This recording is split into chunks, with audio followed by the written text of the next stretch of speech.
impeccable scoring system, immaculate mute button, and a whole new reality. Say hello to Mina Kimes, Woody Page, Sarah Spain, Clint Yates. Hit him with the music again. Let me hear it. This music goes hard, all right? Don't hurt yourself, fellas. Today, the goat and this goat. The horde and that horde. The dance, this dance. Yes. And the look. The look. This is augmented reality. Get ready for the drop, people. Poor girl. Ooh, there it is. Coming for your soul. That bangs, Clint Yates. That bangs. All day. Woody, you look good in augmented reality. You look real good in augmented reality, Woody. Thank you. That's where I belong. Welcome to our new reality. Welcome home, as we say. Let's go for a walk. The thing about augmented reality, and guys, say hello to the global television audience. Global television audience, guys. What's up, kiddos? The thing about augmented reality is they're no longer just in your living room. They're peering into your soul. And check this out. This is the new mission control right here. And yes, I could still slap on you because this is why we're here. This is the business we've chosen. But when you really need to get the attention of every panelist in the room, except no substitutes. Clinton Yates, Sarah Spain, Woody Page, trading in cheese. You've been money since you got with us, Mina Kimes, Money in the Bank. Don't grill me like that. And now for second screen viewing, where you can score the debate alongside with me or versus me, ESPN.com/ATH show right now. I was not expecting to get an arch rival today, but here we are. There's plenty more, but let's get to the first word. Here we go. I was not expecting to have to talk about the Joe Horn flip phone celebration today, but here we are. Michael Thomas's homage to Ornage in a sec. First, how this changes the conference. Also, what LA's first loss showed you. And whether the Hecker play, review, changed how you thought this game plays out. Mina Kimes, start with you. We're in a new reality, and you're going to answer this question. Did New Orleans prove to you the NFC goes through New Orleans? Yes, and that's why I think they're going to the Super Bowl. Look, these teams are very well matched with each other, but New Orleans prevailed for a couple of reasons. One, they have the better quarterback. If Drew Brees isn't on your short list for MVP right now, you haven't been paying attention. He's been phenomenal. He exploited the Rams' weaknesses on defenses so well last night. That's the absence of a pass rush and, to put it bluntly, Marcus Peters. Meanwhile, on the other side of the ball, the Saints' run defense has been quietly spectacular. They limited the Rams to their worst rushing performance of the season, 60 yards worse than their average, and largely held Todd Gurley in check. Yeah.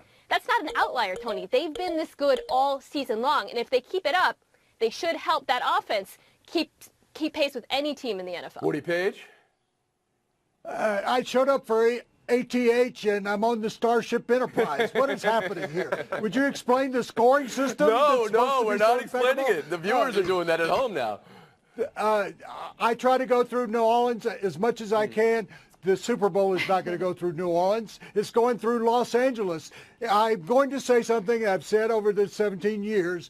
Look at the schedule, guys. The Rams have a much easier schedule than the Saints. If you think about it, they're only playing 2 games the rest of the season, while the Saints are going to have to go on the road against the Cowboys, the Bengals, and the Panthers that are coming on. You telling me that they're going to survive that without losing 2 or 3? When they play at home, they're tough to beat, but they're not going to play at home in the playoffs if they get to the Rams again. Sarah Spain, did Woody convince you in any way? He convinced me he knows how to wear a suit, but that's about it. Listen, this is absolutely going through the Saints, and if you rewind the tape back to the first week of September, when I was on the show, the Saints were one of my Super Bowl picks. And here's why. Like Mina said, the run defense has been great, but if you look at how they actually handled Gurley in the pass as well, he only had 6 receptions for 20 yards. That means they decided who they wanted to focus on and neutralize, and it worked. And then that allowed it to be Drew Brees versus Goff, and we saw who won. They're going to be consistently aggressive under Sean Payton. We know that, and he proved himself to perhaps still be better than the 2-tour and the 2T in McVay. And they also didn't allow a sack for the second straight week, even against a team that's got Aaron Donald and a massive up front. So they proved to us that they can take the Rams' best and they can beat it. Glenn Yates.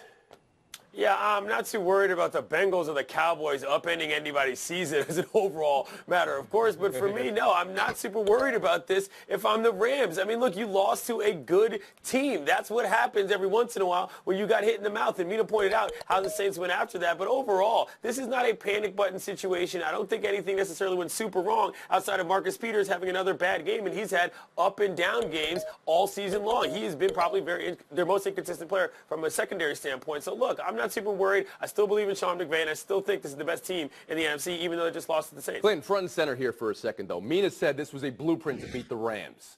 Do you believe the Rams were exposed in any way? No, I don't believe they were exposed. Again, Marcus Peters had a terrible game. And listen, Jared Goff passed for more yards than Drew Brees actually did. So let's not get too far out of control with what actually happened. They lost a good game. It happens all the time. Check out the Saints in the playoffs last year. But the yardage is also a byproduct of playing from behind as they were for most of the first half. Everybody's going to get in on this Michael Thomas celebration. But first, Mina Clinton face-off. The Thomas celebration is the penalty he received for celebrating like Joe Horn did a decade and a half ago. Mina, I saw you were critical on Twitter, at least immediately, to celebrate like that. Deserving of a penalty? Was it even really funny? I really don't want to be this guy. I love celebrations, and the penalty, sure, if it didn't exist, I'd be all for it. However, you're playing the Rams, an offense that can score very quickly, twice. It's entirely possible. You can't spot them a first down, which is what he did. Last time I checked, they won the game. It worked out just fine anyway. And the most impressive part about all of this is that he actually found a flip phone in 2018. I have no idea where to buy any of those. And hey, if you can come up with that kind of old school technology. What do you want in? You want to address this? Go ahead, please. Sure. You know, we've already done around Joe Horn. We don't have to do phones again. Secondly, the circumstances of the game dictate that you don't do something like that. And the third thing is that those pre-planned celebrations of grabbing popcorn and cell phones, they make no sense. We like celebrations, but not to that extent. I'm surprised to hear you say this, Woody. Somebody who would celebrate and promote himself in any way possible. And it's also, I mean, to be honest, yes, he got the 15-yard penalty. He also had the game-winning touchdown. He had the 200 yards of franchise record receiving here. There was one other celebration I just want you guys to get a look at here. It was Ben Watson's celebration. Maybe it was the most imaginative thing we see. How to announce you're having twins, bowl under the shirt, put up the 5 for the 5 kids you already have, and then tell people you're having 6 and 7. Oh, Ben Watson. Oh, Ben Watson and your wife. A standing ovation. Points to the Watson family. We move on. Patriots 31, Packers 17. For the second week in a row, Green Bay done in by a fumble. Game totally turned on that start of the fourth quarter. Woody Page, this was all about the GOATs, all about Brady versus Rodgers, but what was your takeaway from the outcome of this game, New England's win? To all the Patriots haters in the world, keep hating because they're still good and they're not going away, and they are still one of the best 3 teams in the AFC, and if they continue to win at home, they never lose at home. Brady at 41 is not only the greatest of all time, but he's even greater than he was when he was 21, when he was 31. If he plays till he's 51, you have to wonder about it. And they're taking wide receivers and making running backs. They're using all sorts of people. Gordon is playing as well as he did in his rookie season when he was an all-pro. I mean, look at what he did in that game last night. That's what I take. Okay. I know it's a new show, but still, everybody's got to get their time in here. Save it for your FaceTime, Woody. Sarah Spain, takeaway from last night. To be honest, it just reinforced my beliefs about both sides, which is that the Patriots, as much as we try to bury both Brady and the rest of them, always find a way. They're impeccably coached, and you cannot make mistakes against them because they're not going to make mistakes. And the Packers, on the other hand, are just what we thought they were as well. Aaron Rodgers, an incredibly skilled and talented guy who unfortunately often is let down by the people around him. To me, this was just an affirmation of what we've known for quite some time. And the most interesting aspect of this game is to find out just how much the NFC North goes up and down and whether this was it for the Sarah, Packers. can I bring you forward for a second? Because you said something that really cracked me up here, right? The idea that this already proved everything I already believed in life, and I didn't even need to watch the final of the game. How magnanimous of you that you already had it all figured out and you didn't even need the final. Go back into your spot. Let's go. Clinton Yates, what do you say? I just am still constantly impressed at this point. In the post-Garoppolo era, we've got this scenario where everybody thought this might sort of fall apart, and they're still managing to beat good teams and do it the way that they've done it without Gronk even. And for the Packers, the Mike McCarthy situation has become a little bit dicey. I'm not saying that I think this guy is a bad coach, but in terms of how that team has developed over the years, I think there are people in Green Bay who might believe that because of the way he came into that game with a game plan, he got a little bit out-schemed and he got out-tricked by Belichick. Well, when you say that, Clinton, it reminds me of a conversation I heard this week. If Rodgers was in New England with Belichick, and if Brady were in Green Bay in the situation they had for the last 10 years, it would be Rodgers who had 4, 5, 6 Super Bowls. Is that what you're implying here? I mean, no. If my grandmother had 2 wheels, she'd be a wheelbarrow. But what I'm saying is that in the situation that we're dealing with, I like the way Rodgers plays, but, you know, he's just not in the system that Brady is. The wheelbarrow? Yeah. I think we're going to give you a view here and freeze you for a little bit. How about you, Mina Kimes?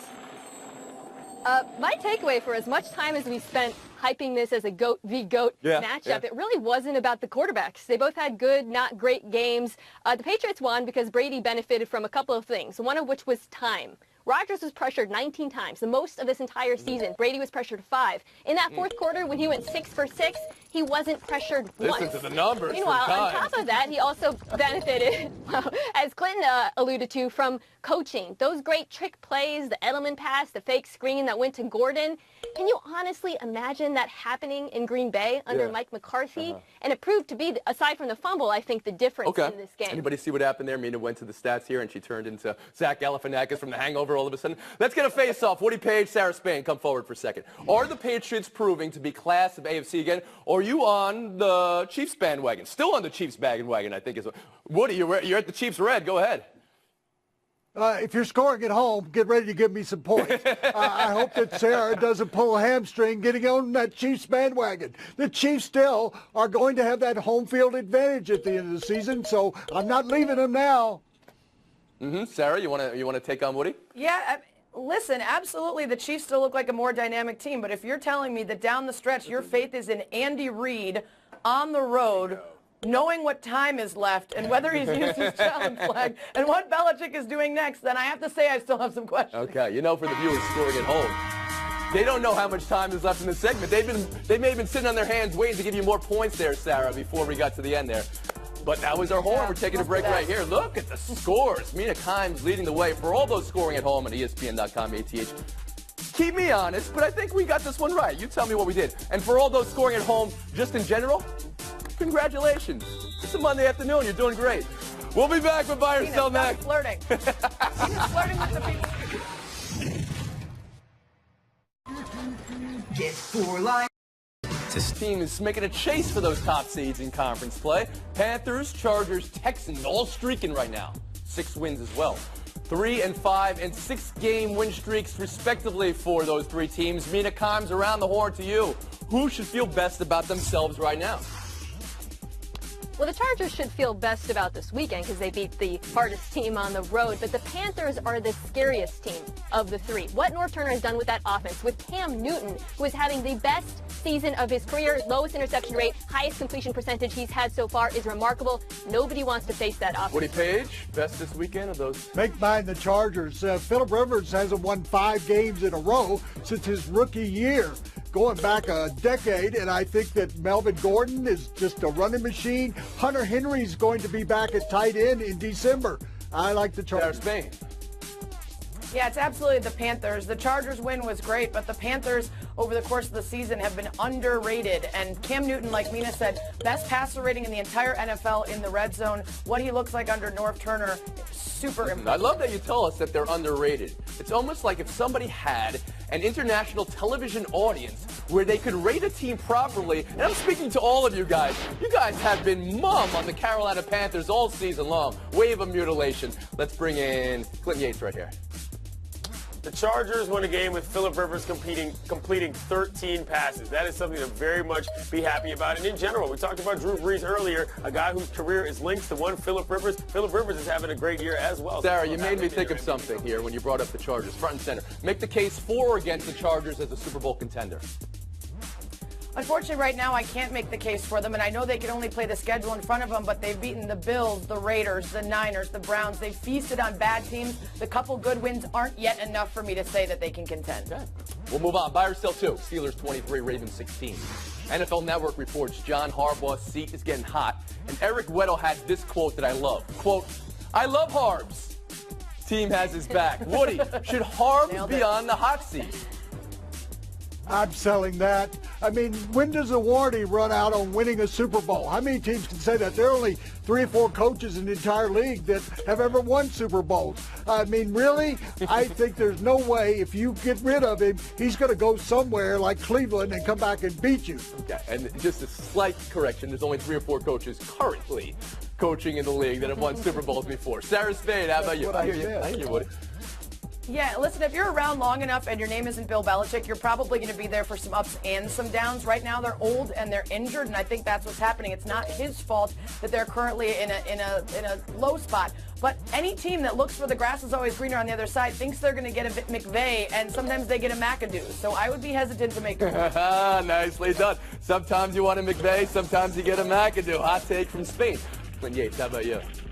Yeah, they've got an identity problem at quarterback. The Flacco situation is not working out well with Lamar Jackson winning in the wings. But overall, GM Ozzie Newsome, legendary front office man in the NFL, is also leaving after this season. You're not going to throw off the coach as well and have that kind of a turnover in the front office. That is not normal Ravens operation. Mina Khan.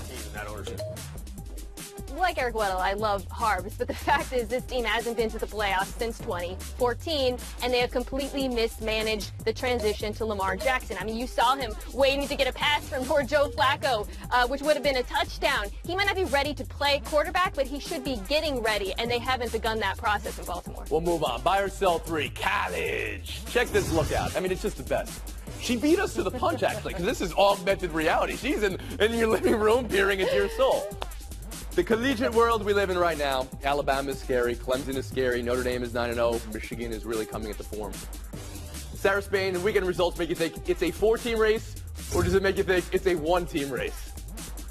This sounds eerily like are you taking the team or the field, which I never take the team, but this time I have to. Alabama, what they did this weekend just proved to me they're heads and tails above everybody else, and I'm enjoying the Michigan revenge tour, but I think that they would end up fearing the same end as LSU if they were to go up against Bama.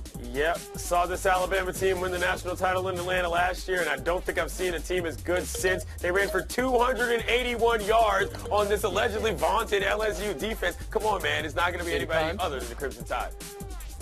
Tony, Bama isn't just a football team. They're inevitability at this point. Okay, and I was watching that Husky game. I was struck by Tua was great. The wide receivers were great, but that defense can so crush your spirit. -3 rushing yards through 3 quarters. I don't know who can compete with Woody Bama. Page.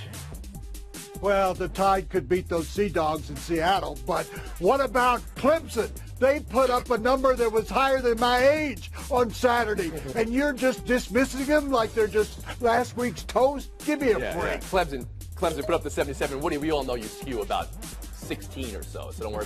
Do you honestly believe Alabama could beat an NFL team? I know you're making fun of Mina's Sea Dogs, as you said, the Seahawks. Do you honestly believe that, Woody? You're going the wrong way. Real quick, I want all 4 on this one. 5 words or less. Caption the look the young lady from LSU gives. Around the horn to Mina.